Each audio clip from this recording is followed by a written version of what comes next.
Did you know that a single policy decision in Washington can shake the jobs of hundreds of thousands of workers in various cities in India overnight? What if I told you that USA tariffs and sanctions have already pushed parts of India's export economy to the brink? And the man explaining it all is none other than Shashi Tharoor. For those who don't know, Tharoor is a former UN Under-Secretary General, an acclaimed author, and a senior member of parliament from Kerala, India. He's known worldwide for his sharp analysis of global affairs, and when he speaks on India's foreign policy, the world listens. And today, he's breaking down how India's relationship with the US under Donald Trump took a shocking turn in a recent interview. But before we dive in, don't forget to like the video and subscribe. We're building a community of truth seekers, and our goal is to reach 500 subscribers before September ends. Your one click makes a huge difference. Let's start with the trade war twist. Back in 2017, Prime Minister Modi was among the very first leaders to visit Trump after his inauguration.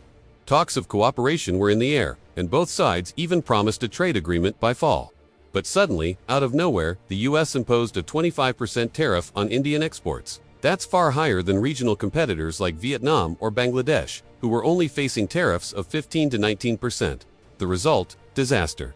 In Surat, over 135,000 jewelry workers lost their jobs. In Tarapur garment factories faced closures. In Visakhapatnam, the seafood export industry was crippled. Shashi Tharoor explains that India, which once had a thriving export channel to the US, suddenly became uncompetitive. And this wasn't just about trade, it was about livelihoods, about families, about an entire chain of industries collapsing overnight. As if that wasn't enough, a second 25% sanction hit India because of oil purchases from Russia. This effectively shut India out of nearly half of its $87 billion US export market, a devastating double blow. Now here's the million-dollar question. Why did Trump do this to India? According to Tharoor, the reasons weren't even about India. They were about Trump's domestic politics.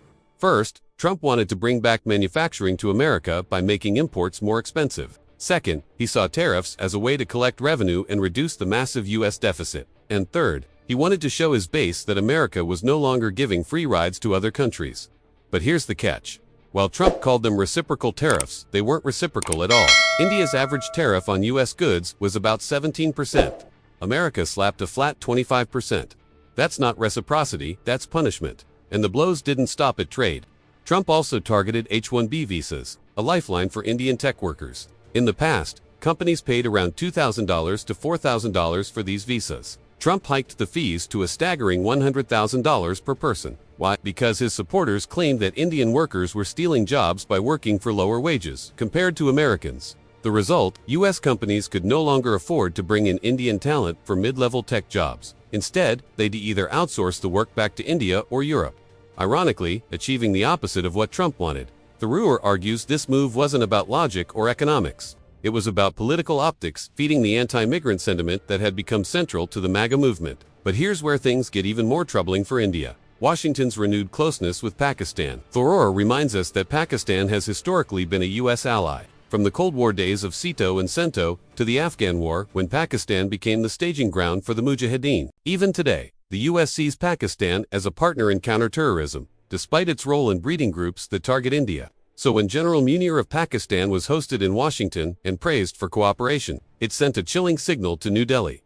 As Tharoor points out, this isn't about America abandoning India, but about America hedging its bets, and India feeling the heat. And just when you think the stage is already crowded, add Saudi Arabia to the mix.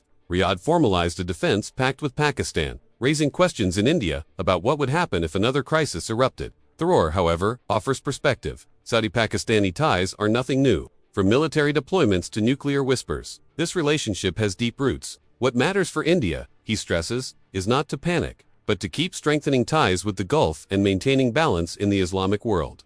So what does all of this mean? In short, India's relationship with the US under Trump faced a storm of tariffs, sanctions, immigration hurdles, and shifting alliances. Yet as Shashi Tharoor points out, this isn't the end of the road. Long-term interests from defense to technology still bind the two democracies together. Now here's my question for you. Do you think Trump's policies permanently damaged US-India relations? Or will the two countries bounce back stronger in the long run? Let me know your thoughts in the comments below.